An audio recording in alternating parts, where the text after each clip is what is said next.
देखो हम चैप्टर शुरू करने वाले हैं बहुपद, ठीक है। क्लास 10 ना मैथ्स का चैप्टर, ठीक है। क्या है? पॉलीनोमियल, ठीक है। यानी हम क्या कहते हैं इसको? बहुपद। बहुपदों के बारे में हमने क्या पढ़ा था? जैसे कि हम 9 से ही पढ़ते आ रहे हैं बहुपदों के बारे में, ठीक है। तो बहुपदों के बारे में हमने क्या पढ़ा था कि जो भी, जैसे अगर मैं बात करूँ बहुपद की, जैसे हमारे पास क्या दे रखा है? x + y का होल स्क्वायर दे रखा है, x + y का होल स्क्वायर दे रखा है। तो मैंने क्या किया? मैंने इसको सॉल्व किया था, x² + 2xy + y²। तो ये भी क्या है? एक बहुपद है ना। बहुपद यानी जिसमें क्या रखते हैं हम? कांस्टेंट और वेरिएबल दोनों के दोनों साथ में रहते हैं, ठीक है।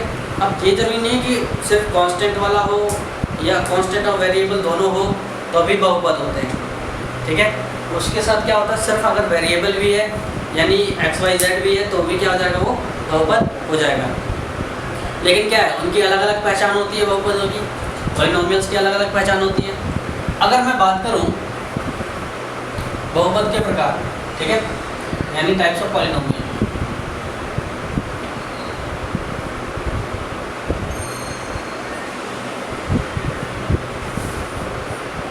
टाइप्स ऑफ पॉलिनोमियल, हाँ, यानी बहुपद के।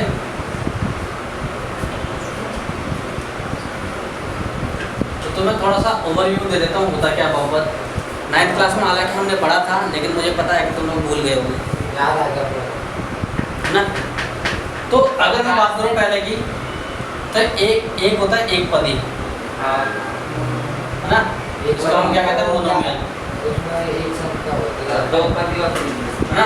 जैसे इसकी एग्जांपल बताऊं जिसमें एक पद होते हैं, जैसे मैंने क्या लिख दिया? सिर्फ x लिख दिया, ये भी क्या हो गया? मोनोमियल हो गया, ठीक है। अगर मैंने क्या कर दिया? 4x² लिख दिया, ये भी क्या हो गया? एक पदी हो गया। अगर मैंने क्या कर दिया? -100y³ लिख दिया, ये भी क्या हो गया? यानी ऐसा बहुपद जिसमें कितने पद होते हैं? सिर्फ एक ही टर्म है ना सब में। कितने टर्म है? एक। तो इसको हम क्या कहते हैं? एक पदी कहते हैं, ठीक है। अगर मैं दूसरे की बात करूं तो एक होते हैं द्विपदी, x y है ना, जिसको हम क्या कहते हैं? बाइनोमियल, ठीक है। अच्छा, यहाँ पे ये कंफ्यूज मत हो ना कि ये है कि 4xy हो गया तो ये द्विपदी हो गया, नहीं, ये भी एक पदी है ना। एक पदी है यानी मोनोमियल इन 2 वेरिएबल्स। एक अगर x y लगा तो दो पद नहीं, दो पदी है, 2 टर्म होने चाहिए, 2 पद होने चाहिए। देख बताता हूँ एग्जाम्पल। तो इसमें क्या होता है कि जैसे x + y कर दिया ना, तो एक पद हो गया और एक और ये पद होता है। बीच में क्या है? प्लस या माइनस होता है इनके बीच में। क्या होता है? प्लस या माइनस होता है, ठीक है। अब ये क्या है? दो पदी 2 चरों में, ये क्या है? चर होते हैं ना। x और y क्या होते हैं? यहाँ पे चर होते हैं। x y z a b c l m n p q r जो भी होते हैं सब चर होते हैं, ठीक है। अगर मैं बात करूँ -100y³ + 4xy, ये लिख दिया, ये भी द्विपदी हो गया, है ना। कंफ्यूज मत होना बिल्कुल भी। ये एक पदी है 2 वेरिएबल्स में, यानी 2 चरों में एक पदी है ना, यानी मोनोमियल इन 2 वेरिएबल्स। जबकि ये क्या है? बाइनोमियल इन 2 वेरिएबल्स, यानी यहाँ पे भी ये क्या है? एक चर ये हो गया और एक दूसरा चर ये हो जाएगा। और दोनों कितने टर्म है? 2 टर्म है। 2 टर्म है यानी एक पद ये हो गया, दूसरा पद ये हो गया। समझ में आया? तीसरा त्रिपदी, है ना, यानी ट्राइनोमियल।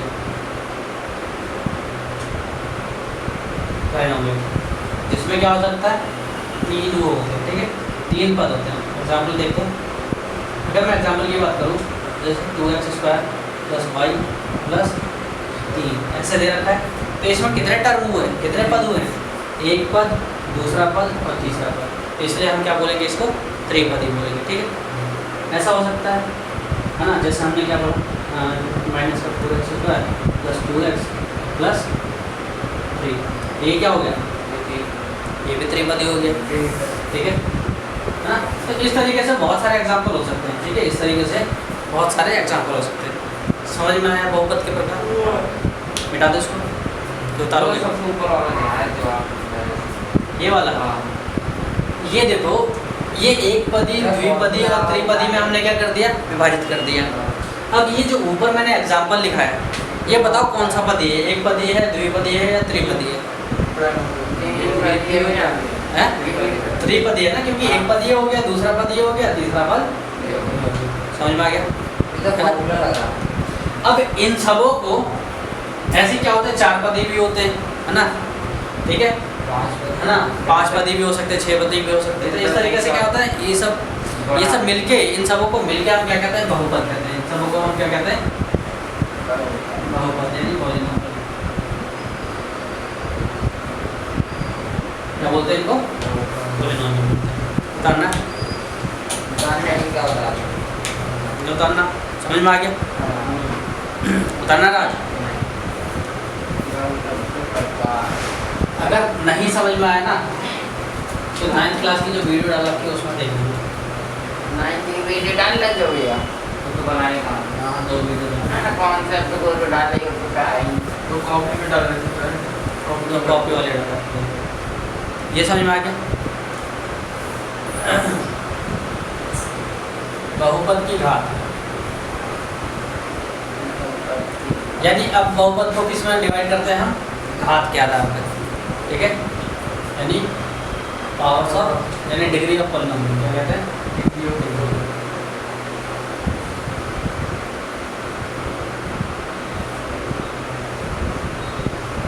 आगे की बात बोलते इसकी। हैं या देखो पॉलिनॉमियल की डिग्री कैसे फाइंड करते हैं।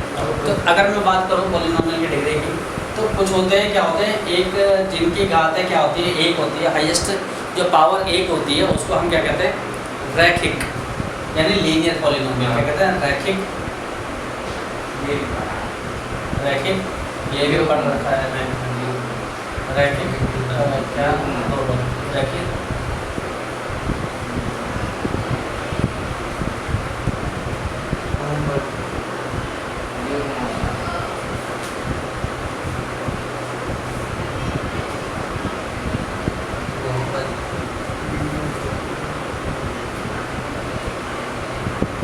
क्या होता है, लीनियर पॉलिनॉमियल जिनकी पावर, हाईएस्ट पावर जो होती है वो क्या होती है, एक होती है। जैसे मैंने क्या किया, एग्जाम्पल लिख दिया, एग्जाम्पल में मैंने क्या लिख दिया, x प्लस वाई, हाँ, तो ये क्या हो गया, x प्लस वाई क्या हो गया, इसकी हाईएस्ट पावर कितनी है, दोनों में से हाईएस्ट पावर कितनी है, एक ही है, तो इसलिए हम इसको क्या बोलेंगे, लीनियर बोलेंगे। इसको क्या बोलते हैं हम, लीनियर यानी रैखिक।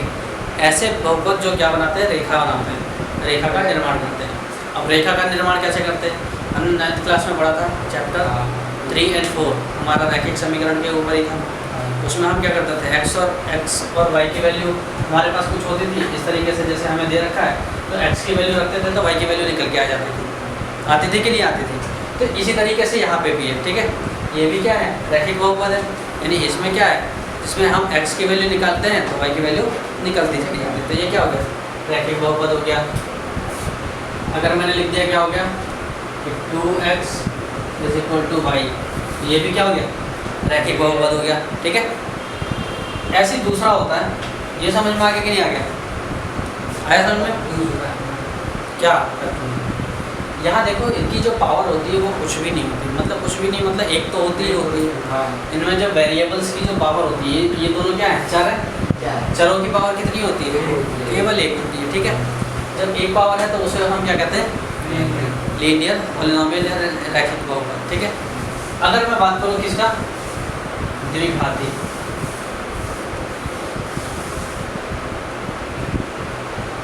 यानी क्वाड्रेटिक पॉलिनॉमियल,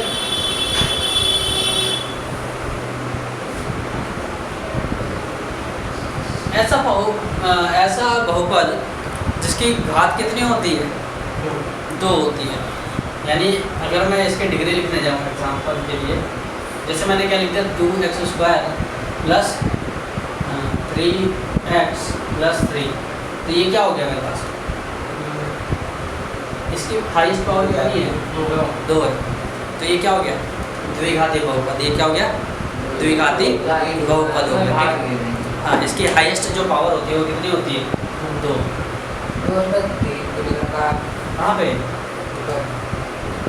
ये हाँ, तो वो भाग तो थोड़ी मैं ना। सिर्फ ये बताना चाहता हूँ कि इनकी हाईएस्ट जो वेरिएबल की जो पावर होती है वो एक यानी चरों की जो पावर होती है वो क्या होती है? हमेशा 1 होती है, ठीक है, इसलिए रैखिक बोला जाता है।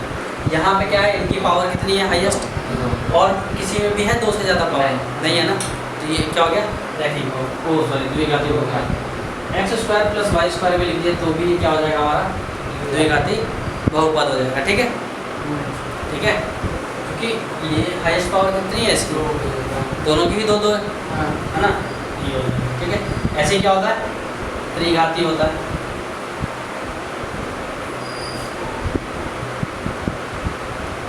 इसको हम क्या बोलते हैं? Cubic polynomial.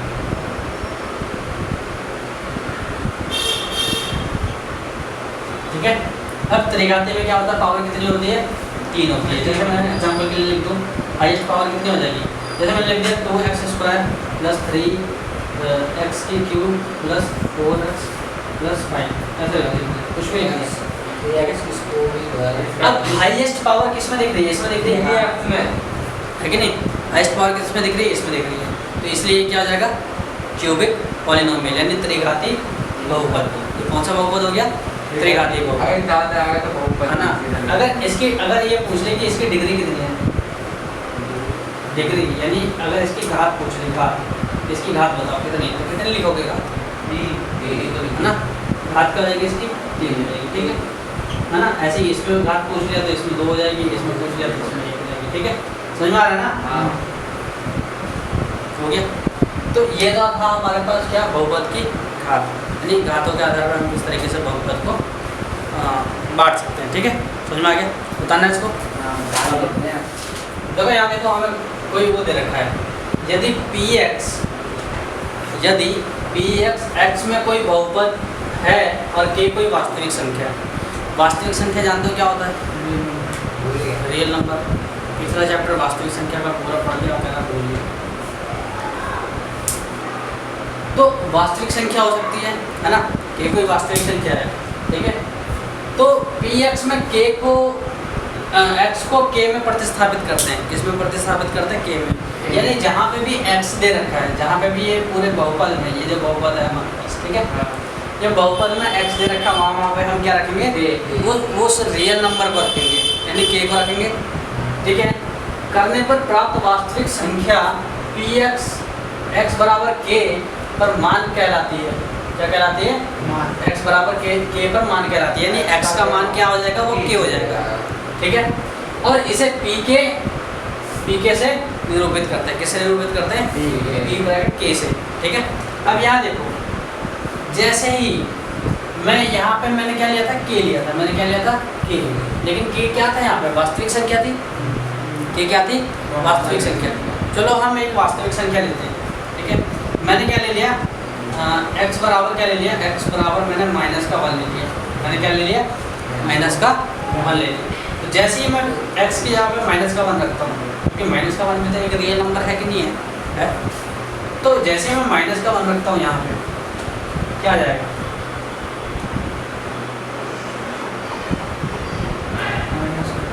तो ये माइनस प्लस हो जाएगा। माइनस का 1 का स्क्वायर कितना हो जाएगा? प्लस का 1 माइनस माइनस क्या हो जाएगा? प्लस। ये माइनस का 3 और 1 4 -4 बराबर क्या आ गया? 0।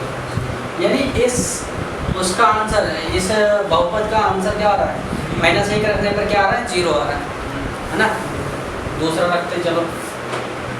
तो क्या लाना है? लाना कुछ नहीं है, मैं तुम्हें कुछ समझाना चाहता हूँ, पहले देखो फिर समझ में आएगा धीरे धीरे। यहाँ पे 0 आ गया, मैंने x की जगह पे क्या रख दिया? 1 रख दिया। मैंने पहले -1 रखा था, इस बार मैंने क्या रख दिया? 1 रख दिया। तो यहाँ पे जैसे ही मैं x की जगह पे 1 रखूँगा, मैंने क्लास में हमने ये सब सीखा था ना, 1 का क्यूब -3 × 1 -4, तो ये कितना आ गया? स्क्वायर था ना यार, क्यूब पूरे के बने। मैंने वो पॉलिनोमियल वही लिया, बहुपद वही लिया। यहाँ 1 का स्क्वायर 1 ही हो जाएगा, यहाँ माइनस का 3 और माइनस का 4, तो ये कितना आ गया -1 minus 7 is equal to minus का 6। ये कितना आ गया माइनस का 6। देख यहाँ पे 0 आ रहा था, यहाँ पे माइनस का 6 आ रहा है। क्यों? क्योंकि यहाँ पे मैंने x की वैल्यू क्या की है, चेंज की है। अब यहाँ देखो मैंने x की वैल्यू क्या ले ली, यहाँ पे 4 ले ली। इसी बहुपद को मैं सॉल्व कर रहा हूँ दोबारा। यहाँ पे मैंने 4 ले लिया, तो p की जगह में x की जगह पे मैं क्या रखूँगा, 4 रखूँगा।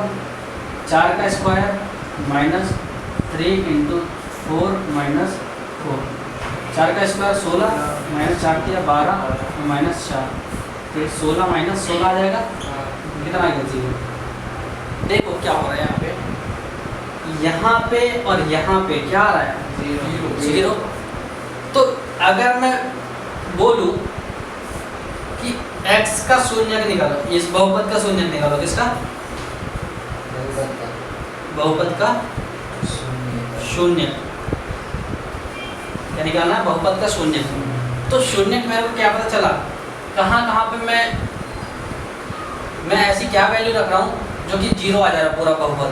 तो जब मैंने x की वैल्यू माइनस का 1 रखा और x की वैल्यू 4 रखा, तब बहुपद क्या हो गया, 0 हो गया, है ना।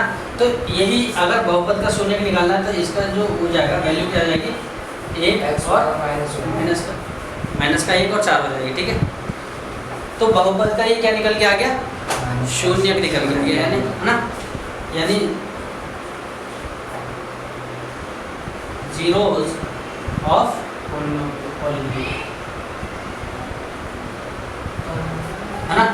zeros of polynomial क्या हो गया, ये दोनों हो गए, ठीक है। अब यहाँ ध्यान से देखना कि यहाँ पे हमने क्या रखा, मतलब यहाँ पे हमारी वैल्यू निकल के क्या आई, 0 आई। जबकि यहाँ क्या थी, -1 रखा था, यहाँ 4 रखा था, तब भी 0 आया। जब हमने 1 रखा तब क्या 0 आया, नहीं आया ना। तो इसलिए जहाँ पे पॉलिनोमियल की वैल्यू अगर 0 आ जाती है तो उसका शून्यक हो जाएगा, ठीक है।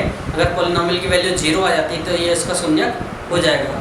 अगर नहीं आ रही तो वो शून्यक नहीं होगा, यानी निकालना था। हाँ, शून्यक निकालना था, शून्य नहीं शून्यक, ठीक है। हम क्या निकालते हैं, शून्यक निकालते हैं, ठीक है। यानी कभी भी हमें शून्यक निकालना तो हम क्या करेंगे, उसमें वैल्यू रख के देखेंगे।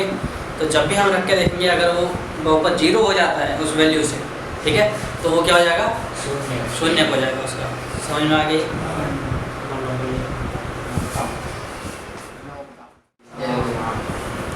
देखो बहुपद के शून्यकों का ज्यामितिक अर्थ,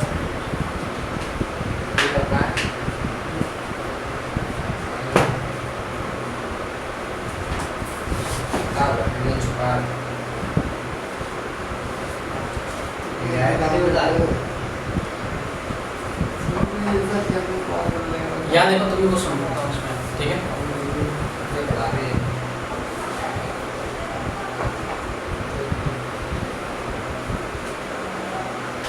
graphical meaning of zeros of polynomial,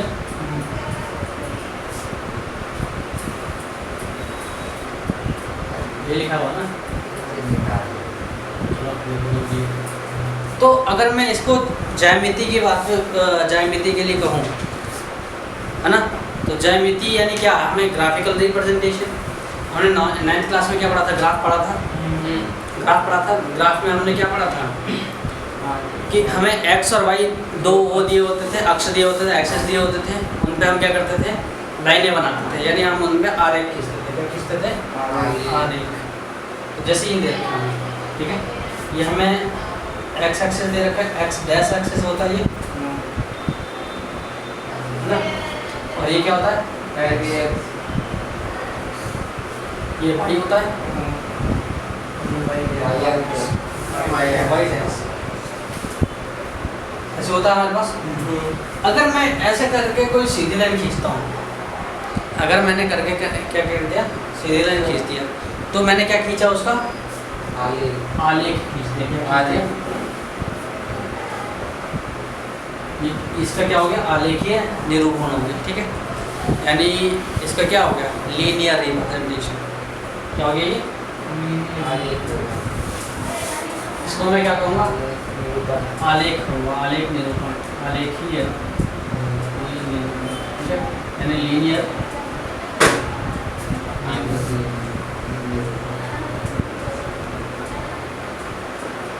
समझ में आ गया ये? यहाँ तक समझ में आया? नोट करो इसको। ये याद रखी हुई है ना? इस पे अलग अलग जगह क्या रखते थे हम, एक्स और वाई की वैल्यू रखते थे। यहाँ पे एक्स होता था और ये वाई होता था, है ना? यहाँ पर कुछ हमारे पास क्या हो गया, कुछ एक्स की वैल्यू होगी, कुछ वाई की वैल्यू होगी, माइनस एक्स का होगा और माइनस का वाई होता था। ऐसा करके कुछ होते थे ना, वैल्यूज रखते थे हम एक्स और वाई की, है ना? हाँ तो इस तरीके से होता था। चलो।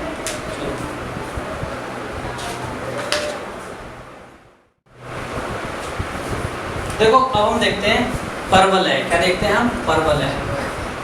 इसी में हम देखते हैं परवल है। अब ये परवल है क्या है, पैराबोला क्या है? इंग्लिश की बात करो तो पैराबोला। अब ये देखो, ये जो पैराबोला है ना, ये अभी थोड़ा सा ढंग से सीख लो। ढंग से सीखोगे तो 11th और 12th में जब मैथ्स पढ़ोगे ना, तो क्या होता है उसमें बहुत ज़्यादा इसका यूज बता रखा है, ठीक है? तो अब ये जो पैराबोला है, इस पैराबोला का रिप्रेजेंटेशन कैसा होता है? अगर मैं पैराबोला की बात करूँ, है ना, जैसे ये हमारे पास क्या दे रखा है, ये हमारे पास हमारा वो दे रखा है, ग्राफ दे रखा है। अगर मैं ग्राफ की बात करूँ तो अगर मैं इसको ऐसे बना दूँ, ऐसा बना दिया, तो ये इसको हम क्या कहते हैं, पैराबोला कहते हैं, ठीक है? अब ये जरूरी नहीं कि ऐसे ही हो। अब ये बनता कैसे, ये जो बना है ये बना कैसे है ना? तो जैसे हमारे पास कोई समीकरण दे रखा है, द्विघाती समीकरण, ax² bx + c की फॉर्म में होता है हमारा जब भी द्विघाती समीकरण होता है। और द्विघाती समीकरण यानी क्वाड्रेटिक इक्वेशन, है ना? क्वाड्रेटिक इक्वेशन जो भी होता है हमारा इस फॉर्म में होता है, ठीक है? ठीक है? अगर मैं इस फॉर्म में x की वैल्यू रखते चले जाऊँ यहाँ पे, तो मेरे को y की वैल्यू मिलती चली जाएगी, है कि नहीं? x की वैल्यू कुछ रखी तो y की वैल्यू मिल जाएगी, है ना? और फिर x की वैल्यू दूसरी रखी तो फिर y की वैल्यू मिलेगी, मिलेगी नहीं मिलेगी? तो ये जो बनाएगा, ये क्या बनाता है हमेशा? पैराबोला बनाता है। ये जो यू शेप है ना, इसको हम क्या बोलते हैं?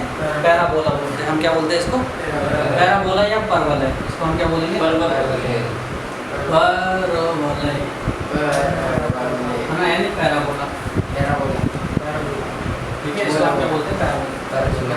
अब ये जरूरी नहीं है कि ऊपर की साइड हो, ये नीचे की साइड भी हो सकता है ना? की बात करूँ तो ये जो है हमारा यू शेप में है, ये क्या है हमारा? पैराबोला है। या इधर नीचे के यू शेप में है, ये पैराबोला है, ठीक है? तो इसका ऊपर होना या नीचे की तरफ होना किस पे डिपेंड करता है? इसमें a की वैल्यू पे डिपेंड करता है, ठीक है? इस पर निर्भर करता है a की वैल्यू पे, ठीक है? अगर a की वैल्यू यानी ये वाली वैल्यू 0 से बड़ी है या a की वैल्यू 0 से छोटी है, ठीक है? तो इसी के कारण हमें क्या होता है, ऊपर और नीचे का पता चलता है, ठीक है? समझ में आ गया पैराबोला क्या होता है? अच्छा, ये तो ये हो गया। अब पैराबोला जरूरी नहीं कि ऐसा ही हो, कभी कभी क्या होता है बीच में से भी कटता है। कहाँ से? जैसे मैंने यहाँ से कटवा दिया इसको, ऐसे भी हो जाता क्या क्या, है ना? तो जहाँ पे भी ये काटता है, जहाँ पे भी ये काट रहा है, यहाँ पे काट रहा है x को, यहाँ पे भी x को काट रहा है कि नहीं काट रहा? दो जगह काट रहा है। तो ये तो दो जगह हैं, है ना? यहाँ पे इनके क्या निकल के आएंगे? बहुपद के शून्य के निकल के आएंगे। क्या निकल के आएंगे? शून्य। ये क्या होते हैं? बहुपद में x के शून्य को, मतलब बहुपद के शून्य को लेंगे यहाँ पे, ठीक है? अगर यहाँ पे अगर मैं इससे यहाँ पे जैसे ये दे रखा है, तो यहाँ पे x की वैल्यू कुछ होगी, जैसे मान लो 4 होगी। तो अगर इस 4 की वैल्यू मैं यहाँ रखूँ ना इस बहुपद में, तो वो क्या आ जाएगा? इक्वल टू 0 हो जाएगा। लास्ट में क्या देगा वो? 0 देगा। तो यानी वो क्या है, अगर वो कोई बहुपद लास्ट में 0 दे रहा है, x की वैल्यू कुछ रखने पर लास्ट में क्या दे रहा है? 0 दे रहा है, तो उसका मतलब क्या है? वो जो वैल्यू है x का, है ना, वो जो x की जो वैल्यू है वो क्या हो जाएगी? बहुपद का शून्य हो जाएगा। हो जाएगा कि नहीं हो जाएगा? है ना? ऐसी अगर मैं यहाँ वाली वैल्यू की बात करूँ, हालांकि इधर तो प्लस का 4 तो नहीं होगा, हालांकि माइनस का होगा ना, इधर की साइड तो माइनस का होता है हमारा, ये हमारा मूल बिंदु होता है। कौन सा बिंदु होता है ये? ऑरिजिन, ठीक है, ये हमारा ऑरिजिन होता है। ऐसे इधर की साइड की वैल्यू रखूँगा, वो भी क्या हो जाएगा, बहुपद में क्या देगा वो, 0 देगा, है कि नहीं। यानी अगर मैंने बहुपद को सॉल्व किया या पॉलिनोमियल को सॉल्व किया तो वो क्या निकल के आएगा, 0 निकल के आएगा। समझ में आ गया तुम लोगों को, है ना। ये ऐसा हो सकता है ना। कभी कभी क्या होता है कि ये जैसे ये हमारे पास दे रखा है, ठीक है, पैराबोला दे रखा है, जैसे ये यहाँ से ऐसे निकल गया, है ना। तो यहाँ पे क्या है, कहीं पे भी x को काट रहा है ये, नहीं है ना, कहीं पे भी नहीं काट रहा। तो इस केस में जो बहुपद का यानी पॉलिनोमियल का जो शून्यक होगा वो क्या होगा, कुछ भी नहीं होगा, कुछ भी नहीं होगा, है ना। बहुपद का शून्यक नहीं निकल पाएगा, है ना। समझ में आया। उस केस में बहुपद का शून्यक नहीं निकल पाता, यानी हम बहुपद का शून्यक क्या कह सकते हैं, 0 कह सकते हैं। क्या कह सकते हैं, 0, कुछ भी है ही नहीं। तो ये समझ में आ गया। ऐसे ही चलते हैं हम एक्सरसाइज पे 2. अब हम चलते हैं किस पे, 2.1 पे, ठीक है। आज 2.1 देख लेते हैं क्या है हमारे पास। कि कोई बहुपद दे रखा है, इसको मत लियो,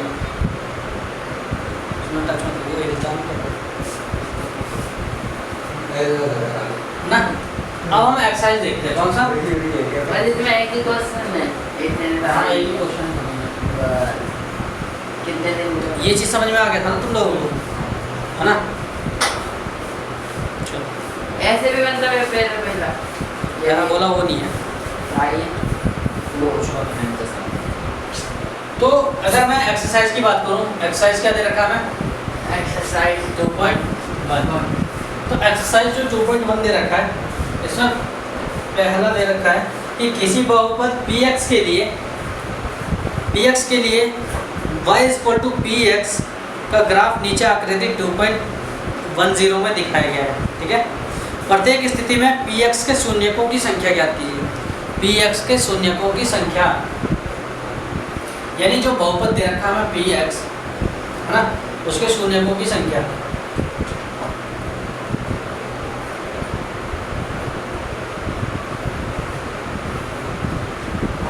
तो पहला वाला जो दे रखा है वो कुछ इस तरीके से दे रखा है हमें, छोटा सा बना लो। इसका तो कोई होगा ही, x डैश y और y डैश, यह है कि नहीं। ये कहाँ से जा रहा है, कुछ इस तरीके से निकल रहा है यहाँ से। तो अब यहाँ बताओ ये x को कहाँ पे काट रहा है, x को काटे नहीं रहा, नहीं रहा, तो इसके शून्यकों की संख्या क्या हो जाएगी, इसके शून्य कितना होंगे, कोई शून्य नहीं है, शून्य को नहीं काट रहा की संख्या क्या हो जाएगी, 0। शून्यकों की संख्या क्या होगी, 0। नहीं भी लिख सकते हैं ना। हाँ, दूसरे वाले में i y डैश x और x डैश, ये कुछ इस तरीके से बन रहा है ना। ये x कहाँ कट रहा है, एक जगह कट रहा है ना यहाँ पे, तो शून्यकों की संख्या क्या हो जाएगी, px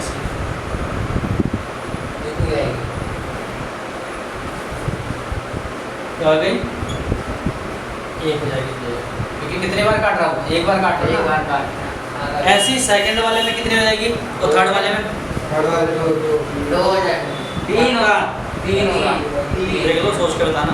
3 बार 3 होगी, 3 काट दिए मैं, 3 बार काट रहे हैं ना। 2 ना, नहीं 1 2 भाई यहाँ पे 2 है ना, हाँ तीसरे में 3 है ना, हाँ, तीसरे में 3, चौथे में 2 पांचवे में 1 2 3 4 4, छठे में 1 2 3 4 5 पक्का 5, 4 बना 4 है 5 है, वो 3 गिना जाएगा।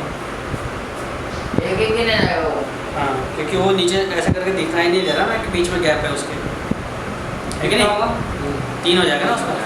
बाकी सब कितने हैं, क्योंकि वो क्या कर रहा है, छठे वाले की बात करूँ तो वो कुछ इस तरीके से जा रहा है, ऐसे जा रहा है, ये बस यार, ऐसे जा रहा है, यहाँ पे टच करके फिर यहाँ से निकल जा रहा है, ये ऐसे क्या है, यहाँ से टच करके यहाँ से निकल, तो इस तरीके से दे रखा है। आगे जाए तो कटेगा, यहाँ पे और यहाँ, है ना, ये 3 जगह शून्य निकलेंगे इसमें। समझ में आ गया ये पक्का?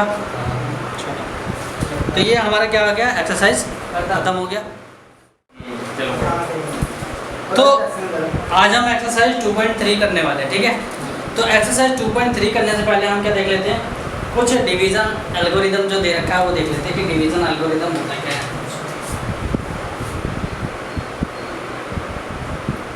डिवीज़न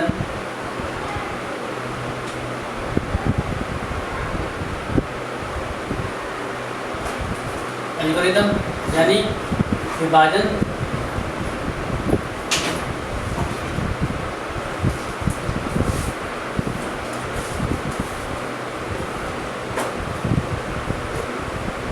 एल्गोरिदम दे रखा है ना। अब यहाँ देखो ये होता क्या है, चलो थोड़ा सा देखते हैं। हमें पता है जब भी हम डिवाइड करते हैं किसी को भी, तो एक हमारे पास क्या होता है, यहाँ पे इस तरीके से हम डिवाइड करते हैं। तो डिवाइड करते हैं तो यहाँ क्या होता है, भाज्य होता है। ये भाज्य, जिसको हम क्या कहते हैं, डिविडेंड। ये भाज्य इधर भैया भाज्य, इधर क्या होता है, भाजक, भाजक होता है नीचे से यानी डिवाइजर। और ये जो होता है हमारे पास क्या होता है, भागफल होता है। क्या होता है, भागफल, नीचे से इसका, इसको हम क्या बोलते हैं, क्वोशिएंट। और नीचे जो आता है वो हमारे पास क्या आता है, शेष पर यानी रिमाइंडर आता है। ये आता है हमारे पास। कभी भी अगर मेरे को भाग करना तो मैं इस मेथड का फॉलो करता हूँ। अगर मेरे को लिखना है, अगर मेरे को भाग को लिखना है कि किस तरीके से लिख सकता हूँ, तो मैं क्या लिखता हूँ कि भाज्य है ना इज इक्वल टू भाजक इनटू भागफल प्लस शेषफल होता है। भाज्य बराबर भाजक 1.1 वाला है। भाजक और भागफल का ये जो होता है, हाँ, इन दोनों की गुणा करके इसमें ये जोड़ दूँ तो ये मेरे को ये मिल जाएगा। जैसे मैंने क्या किया, 10 को भाग दिया 4 से। किसको भाग दिया, 10 को 4 से भाग दिया। तो जैसे ही मैं 4 से भाग दूंगा तो ये कितना आ जाए, 4 तो नहीं 8 बचा 2। तो यानी मेरे को 10 लाना है तो मैं क्या करूँगा, 4 × 2 भाजक इंटू भागफल प्लस 10 शेषफल 10 हो गया। 4 तो नहीं 8 और 2 10 आ गया कि नहीं आ गया, चेक भी ऐसे करते रहो, चेक करने की। हाँ। तो ये समझ में आ गया। तो यानी इसका फॉर्मूला ये आ गया कि नहीं आ गया, इंग्लिश में लिख दो। है ना। यानी अगर मेरे को लिखना है dividend is equal to divisor multiply क्या हो जाएगा, क्वोशिएंट प्लस रिमाइंडर। समझ में आया यहाँ तक, समझ में आ गई है। आगे अब यहाँ देखो, इसको कहते हैं क्या क्या है, इसको हमेशा बोलते हैं px। क्या बोलते हैं, px बोलते हैं। इसको क्या बोलते हैं, gx। क्या बोलते हैं, इसको क्या बोलते हैं हमेशा, qx। क्या बोलते हैं, QX, और इसको बोलते हैं rx। GX, DX, QX, RX। ये तो बोलने का तरीका है, इसको नाम बोलते हैं ऐसे। px हो गई, साइलेंट कर भाई, मैंने भी नहीं किया यहाँ पे। तो ये जो हमारे पास है, मतलब इंग्लिश में बोलते हुए, इंग्लिश में कह लो या हिंदी में कह लो, तुम्हारी बुक में, हिंदी की बुक में भी ये लिखा पड़ा है। GX, PX, QX। हाँ, हम ये तो ऐसी रिप्रेजेंट करने का तरीका है, बच्चा हो रहा था। इसको लिखने का ये तरीका है, ठीक है। ये जो है लिखने का तरीका है। तो जब भी मेरे को इस फॉर्म में लिखना होगा तो मैं क्या लिखूंगा, px is equal to gx multiply qx और प्लस में क्या हो जाएगा, rx। ये तो विभाजन एल्गोरिथम है। ये तो भैया समझ में नहीं आ गया, ऊपर वाला ठीक है। ऊपर वाला समझ में आ गया, बस उसको नाम भी तो दिया। अब भाज्य पूरा लिखो, उससे बढ़िया मैं क्या लिख दूँ, px लिख दूँ। उसको भाजक लिखो, उससे बढ़िया मैं क्या लिख दूँ, gx लिख दूँ। ऐसे ही भागफल लिखने से बढ़िया मैं क्या लिख दूँ, क्यू एक्स लिख दूँ। क्या होगा, ये इनको रिप्रेजेंट करने का एक तरीका ये होगा। याद नहीं रहेगा ये GX क्वेश्चन करोगे तभी याद रहता है, ऐसा थोड़ा ना कि मतलब एक बार पढ़ लिया और ज़िंदगी भर याद हो जाएगा, ऐसा कभी नहीं होता। अभी आप लोग नहीं नहीं इतना इतना क्या रखा है 2.3। इसमें पहला क्वेश्चन क्या कह रहा है, फर्स्ट क्वेश्चन कह रहा है divide the polynomials px polynomial px by the polynomial gx। px को डिवाइड करना है gx से and find the quotient and reminder.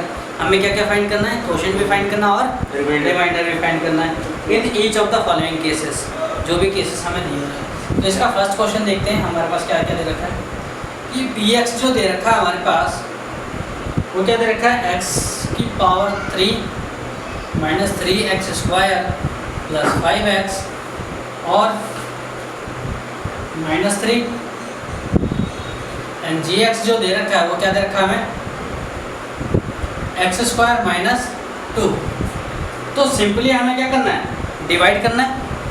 इसने क्या कहा है, भाई तो उल्टा डिवाइड दिखाएगा, करना है। px कम देना चाहिए था। अरे px जो होता है वो हाँ, यहाँ ठीक है होता ठीक है ठीक है। है ना, और gx जो होता है वो यहाँ होता है, हाँ, ठीक है। हमने अभी देखा था हम्म। है कि नहीं। चलो इसको शुरू करते हैं करना। तो हमारे पास क्या आ जाएगा, x cube minus 3x square plus 5x और -3, इसको डिवाइड किया हमने इससे x स्क्वायर माइनस 2 से। मैं दोबारा समझाना। x -3 देखो ये दोनों चीज़ें दे रखी हैं डायरेक्ट आंसर। बुक में, ये दोनों चीज़ें दे रखी है।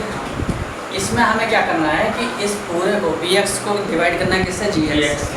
और जो भी आएगा वहाँ हमारा कोशेंट आ जाएगा और नीचे जो आएगा वो क्या आ जाएगा, रिमाइंडर आ जाएगा, यानी शेषफल आ जाएगा और यहाँ भागफल आ जाएगा। तो भागफल निकालना है और शेषफल निकालना है।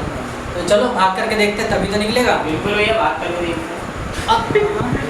अब ये जो हमारे पास x की पावर 3 दे रखी है, यहाँ कितनी दे रखी है, x स्क्वायर दे रखा है। तो हमें क्या करना है, यहाँ पे x की पावर 3 ला के इसको 0 करना होता है। सबसे पहले हमें ये पता है, कहाँ था? 9th क्लास में सीखा था हमने। ठीक है तो। हमने क्या किया कि x की पावर 3 को किससे डिवाइड करेंगे, सबसे पहले x से x स्क्वायर से। X आगे क्या है, x स्क्वायर है ना, हाँ हाँ। तो उसी से डिवाइड करेंगे। तो जो भी बच जाएगा उससे हम क्या करते हैं, मल्टीप्लाई करते हैं ताकि ये x लेंगे ना, अरे ये भैया तो x का x के क्यूब। हाँ x लेंगे ना यहाँ पे, हाँ। तभी तो यहाँ x क्यूब आएगा, है कि नहीं। इतना तो पता ही है ना।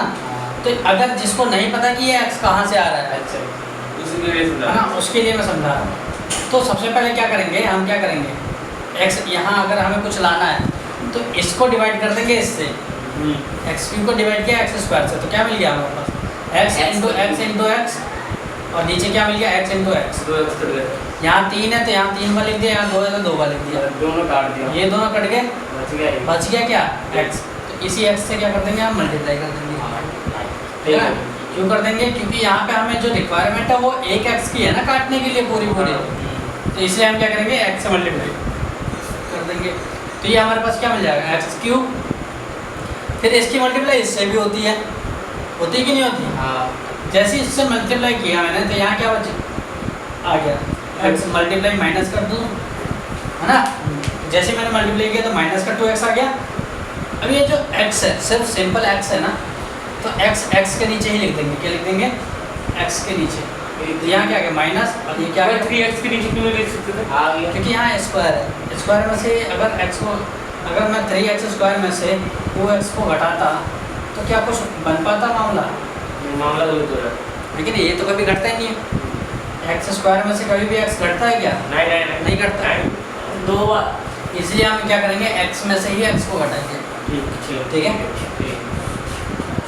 अब देखो आगे, ये तो हो गया 0, ये ऊपर से उतर गया यहाँ पे 3x माइनस 3x स्क्वायर, ये 7x और ये कितना आ गया, 5 और 2 7। 7। ये पता है ना 7x कहाँ से आया, हाँ देखो ये प्लस का है और ये भी प्लस का है। हाँ ये माइनस है, माइनस को भूल जाओ क्योंकि अब भूल जाओ। नीचे वाली साइन देखा जाता है हमेशा। चेंज हो जाता है ना साइन ये। है ना। तो जो ये माइनस का है तो ये साइन किसका हो जाएगा, प्लस का हो जाएगा। अब 5 के साथ इस 2 को जोड़ेंगे, ठीक है, 7x फिर आएगा -3x। है ना, फिर माइनस का 3x आ गया, 3 माइनस का 3 है, ठीक है। अब ये आ गया हमारे पास, अब किसको खत्म करना है, माइनस का 3x, माइनस 3x स्क्वायर को खत्म करना है। किससे? एक्स स्क्वायर से। तो एक्स स्क्वायर से तो एक्स स्क्वायर कट 3 गया, आएगा ऊपर। माइनस का 3 आ गया। यहाँ क्या लिख दिया हमने? माइनस का 3 है ना। तो ये क्या आ गया? माइनस का 3x स्क्वायर। इसकी मल्टीप्लाई इससे भी करेंगे तो कितना आएगा? 3 दूनी 6 प्लस का 6 आ जाएगा। इस तरीके से आ गया तो ऊपर है ना 3x कहाँ पे ये एक्स स्क्वायर कैसे आ रहा है? ये वाला भैया आपने काटा कैसे x स्क्वायर ये तो कट तो गया f माइनस का 3x स्क्वायर था। हाँ। हमें इसको खत्म करना है। हाँ। अच्छा, इससे खत्म करना है, इससे डिवाइड करेंगे इससे। तो हम क्या करेंगे? एक्स स्क्वायर से डिवाइड करेंगे। एक्स स्क्वायर से एक्स स्क्वायर कैंसिल, -3 हो गया। क्या बच गया? माइनस माइनस का 3, ये माइनस का 3 यही तो लिखा है मैंने। इससे तो ये आ गया, इससे फिर क्या आ जाएगा? 3 दूनी 6 प्लस का 6 आएगा, क्योंकि माइनस और माइनस क्या आ जाएगी? प्लस हो जाएगी। अब क्या आ गया? ये तो हमारे पास प्लस आ गया, ये माइनस आ गया, ये कैंसिल हो जाएगा, 0 आ जाएगा। ऊपर से क्या बच गया? 7x प्लस और माइनस का 9 आ जाएगा, है कि नहीं? हाँ। क्योंकि इस वाले साइन को भूल जाते हैं। हाँ भूल गए। माइनस का 3 माइनस का 6 कितना आ जाएगा? माइनस का 9 आता है कि नहीं आता? ठीक, -3 -6 माइनस का 9 छठी क्लास में पढ़ा था हमने, भूल गए? हाँ वो तो पता है। नहीं जिधर बड़ा होता है उसी का दिन लगता है ना भैया। ये आ गया। अब इसके बाद नहीं होगा सॉल्व। क्यों? क्योंकि यहाँ देखो सॉल्व नहीं करते जनरली हम। सॉल्व क्यों नहीं करते? क्योंकि ये जो gx है, gx की जो घात है, घात यानी डिग्री, वो कितनी है? जो x स्क्वायर डिग्री जो है बड़ी है किससे? rx की डिग्री से।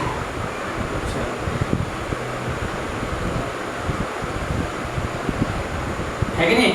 जब क्या होता है कि rx की जो घात होती है हमेशा छोटी आ जाती है। यहाँ तो छोटी नहीं थी, बराबर थी, इसलिए हमने आगे सॉल्व कर दिया। लेकिन मैंने यहाँ जब तक छोटी ना हो तो सॉल्व करते रहो। तब तक सॉल्व करते रहो, ठीक है?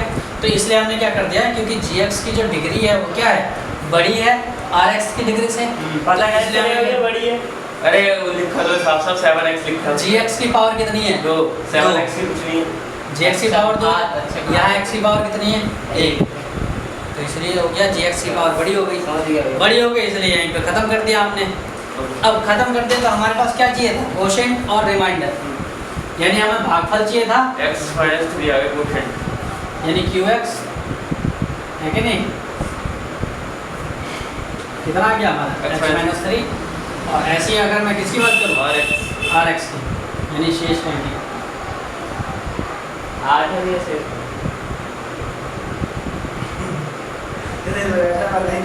शेष फल कितना आ गया? 7x - 9। ये आ गया आंसर हमारा। बस इसमें वाला 8 दे रखा है। वहाँ पे शेष पर उसको भूल जाए यार, क्यों? मैंने तो सोचा है अलग-अलग कैसे होगा। पीछे देखना। लाल हो गई है भैया। यहाँ देखो ये जो क्वेश्चन दे रखा है, हमने क्या किया कि इसको डिवाइड करना है इससे। हमने क्या किया, इसको क्वाड्रेटिक इक्वेशन में यानी द्विघाती समीकरण बदलने के लिए हमने क्या कर दिया? इनकी फॉर्म का यूज़ किया, यानी ax² + bx + c की फॉर्म का यूज़ किया। इससे क्या हुआ कि ये हमें भाग करने में क्या हो जाएगी? इससे आसानी हो जाएगी, ठीक है? अब सीधे क्या करते हैं, इससे भाग कर देते हैं इसको। x की पावर 4 - 3x² + 4x + 5। इसको डिवाइड किया हमने किससे? x² - x + 1 से, ठीक है? तो मेरे को क्या करना है? x की पावर 4 को ख़त्म करना है। इसके लिए मैं क्या करूँगा? x² में किससे मल्टीप्लाई करूँ? ये x की पावर 4 खत्म हो जाए, x² से मल्टीप्लाई करूँगा मैं। तो जैसे ही मैंने x² से मल्टीप्लाई किया, x की पावर 4 आ गई, फिर इसकी मल्टीप्लाई इससे भी हो जाएगी। अब यहाँ देखो x² की मल्टीप्लाई मैं माइनस के x से करूँगा, x³ तो क्या जाएगा? -x³ आ जाएगा। अब क्या इस पूरे टर्म में कहीं पे भी माइनस है? -x³ है क्या? नहीं है ना। तो इसलिए मैं क्या लूँगा? इसको अलग ले लूँगा, अलग मतलब लास्ट में। सबसे लास्ट में। फिर इसकी मल्टीप्लाई इससे कर दी, तो इससे करने से क्या आ गया मेरे पास? x², है ना, प्लस x² आ गया। अच्छा माइनस किया, ये माइनस और ये प्लस हो जाएगा। अब ये क्या हो गया? ये तो 0 आ गया, ये क्या गया? 0। अब माइनस का 3x² पहले से और -x², तो कितना आ गया? -4x² आ गया। अच्छा, इसको माइनस करने पे कितना आ गया? -4x² आ गया। लेकिन यहाँ पे हमारे पास क्या बचा है? x³ बचा हुआ है ना, प्लस का, ये प्लस का ही तो हो गया। हाँ तो इसको मैं क्या करूँगा, यहाँ आगे लिख दूँगा, ये तो कैंसिल हो रखा है, तो ये क्या आ जाएगा मेरे पास x क्या क्यूब प्लस का, ठीक है। हाँ 4x कैसे आ गया? ये एक्स स्क्वायर कैसे है, 4x स्क्वायर पूछे ये माइनस का 3x स्क्वायर माइनस का a के स्क्वायर, माइनस माइनस प्लस, लेकिन साइन तो माइनस का ही आएगा ना, ठीक है। नहीं समझ में आया आपकी भी? 4 कैसे आया भैया? 4 कैसे आए, मतलब 4 माइनस का 3 और माइनस का 1 जो आएगा, आंसर कितना आता है? आंसर कितना? -4 नहीं आता, कोई बात नहीं, देखो इसको 0 -1 -2 -3 -4, हमारे पास इस तरीके से नंबर लाइन होता है, हाँ 1 2 3 4 इस तरीके से प्लस की साइड होती है। हम खड़े कहाँ पे? -3 हमें क्या करना, माइनस करना है, कितना? 1। तो माइनस करने के लिए हम किधर बढ़ते हैं, उल्टे हाथ की तरफ या सीधे हाथ की तरफ? हमेशा उल्टे हाथ की तरफ बढ़ते हैं माइनस करने के लिए, और प्लस करने के लिए सीधे हाथ की तरफ। तो जैसे ही मैंने इसको माइनस किया, एक ही तो माइनस करना था मेरे को, एक बार जंप किया मैंने, यहाँ कहाँ पहुँच गया, तो यही तो माइनस का फॉल है। यहाँ एक्स स्क्वायर लगा दो, यहाँ पे भी एक्स स्क्वायर लगा दो, यहाँ पे भी एक्स स्क्वायर लगा दो, माइनस करने तो आप आगे बढ़ जाओगे। है माइनस करना तो पीछे हटूंगा ना मैं, प्लस करना है तब आगे बढ़ूंगा मैं। समझ में आ गया? अब ये आ गया मेरे पास, बस समझ रहा हूँ मेरी नींद क्या है। 4x स्क्वायर आ गया, ये वाली चीज़ यहाँ उतर के आ गई, ऊपर से क्या उतरा 4x, 5 को छोड़ देते हैं। अब मेरे को क्या करना है, x की क्यूब को खत्म करना है, मेरे को क्या करना है, तो x स्क्वायर में मैं कितने से मल्टीप्लाई करूँ जो कि x क्यूब आ जाए, x से मल्टीप्लाई करनी पड़ेगी। ये जो x आ गया इससे मैंने मल्टीप्लाई किया, तो ये क्या आ गया x क्यूब, और फिर इसकी इससे कर देंगे तो -x स्क्वायर, और इसकी इससे कर देंगे तो +x, ये आ गया, ये माइनस प्लस माइनस, ये कैंसिल हो गया, 0 आ गया, माइनस का 4x स्क्वायर और प्लस का x स्क्वायर, ये कैंसिल, ये कितना आ जाएगा, माइनस का 3x स्क्वायर आएगा कि नहीं आएगा? फिर से नंबर लाइन बताऊँ ना, करके देख लेना, ये कितना आ जाएगा, माइनस का 3x स्क्वायर, ऐसे ही 4x माइनस का और माइनस x कर दिया तो कितना आ गया, माइनस का 5x, सॉरी प्लस का 4x है ना, तो कितना आएगा 3x आ जाएगा ना, तो कितना आ गया 3x, और ऊपर से कितना उतरा 5। अब मैंने क्या किया, अब मेरे को क्या खत्म करना है, माइनस का 3x स्क्वायर खत्म करना है, किससे, x स्क्वायर से। x स्क्वायर में कितने से मैं मल्टीप्लाई करूँ जो कि मेरे पास -3x स्क्वायर आ जाए, है ना, तो मैं माइनस के 3 से करूँगा क्योंकि x स्क्वायर से x स्क्वायर कट जाएगा, क्या बचेगा माइनस का 3, मैंने क्या लिख दिया यहाँ पे माइनस का 3, है ना, -3x स्क्वायर आ गया। अब इस माइनस की मल्टीप्लाई इससे भी होगी, तो 3 की x से कर दे तो कितना आ गया, प्लस का 3x, क्योंकि माइनस और माइनस क्या आ जाएगा, अब 3x की मल्टीप्लाई करेंगे तो 3x आ जाएगा।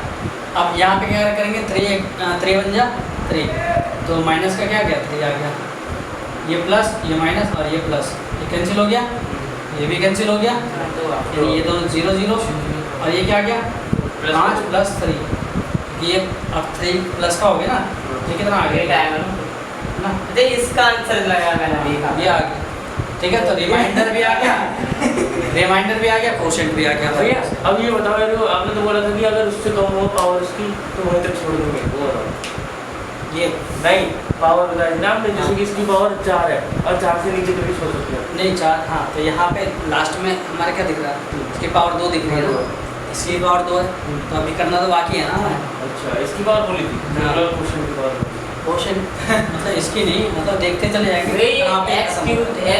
x क्यूब वाला तक तो मैं समझ गया, आगे दोबारा आपने मल्टीप्लाई करा था x स्क्वायर से, यहाँ पे नहीं x क्यूब के आगे, ये हाँ। x क्यूब, तो x क्यूब के आगे देख क्या हो गया कि मैंने इसकी इससे मल्टीप्लाई कर दी तो ये आ गया था, हाँ इसकी इससे भी तो करेंगे, हाँ 2 है, हाँ, तो x की x से करूँगा तो x स्क्वायर प्लस और माइनस माइनस आ जाएगा, फिर इसकी इससे भी करेंगे तो ये आ जाएगा, x आ जाएगा, तो जितना आ गया वो घट घट के ये आ गया, घटने के बाद है ना ऊपर से 5 उतर गई, फिर हम क्या करेंगे 3x स्क्वायर को ख़त्म करना था, तो x स्क्वायर में कितने से मैं मल्टीप्लाई करूँ जो कि माइनस का 3x स्क्वायर आ जाए, तो किससे करना पड़ेगा, माइनस के 3 से, माइनस के 3 से मल्टीप्लाई किया ये आ गया, माइनस के 3 की मल्टीप्लाई माइनस के x हो गया तो प्लस का 3x आ गया, माइनस की मल्टीप्लाई क्या करती है, प्लस के 1 से कर दिया तो माइनस कर दिया गया, फिर माइनस कर दिया जो बच गया वो आ गया हमारे पास। क्यू आएगा मतलब सब में